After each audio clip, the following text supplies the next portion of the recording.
Hello, today I want to give you a very simple communication tip. This is about a word that you probably use all day long, and if used wrong, everything can go south. What most people don't realize is that when they use the word but, it is emotionally loaded in the second part of the sentence. Let me give you a work-related example about giving feedback. You did a great job on the leadership presentation yesterday, but more images would have made it more effective. Uh-oh. The first part of your sentence has just been deleted in that person's mind. He or she will just focus on that the presentation wasn't okay. Here is a very simple way to communicate more effectively. Replace the word but with the word and. You did a great job on the presentation yesterday.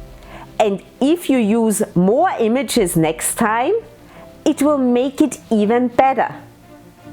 Can you hear the difference? A different example. You are such a dedicated team member, but you always come late to our meetings.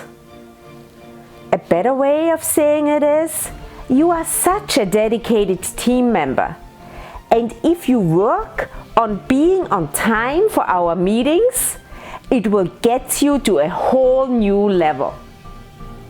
The point is that small changes in the way you speak to others will affect people's emotional state in a positive way.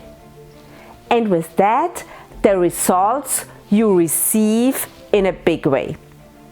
This is true in your personal and in your professional life. What do you think?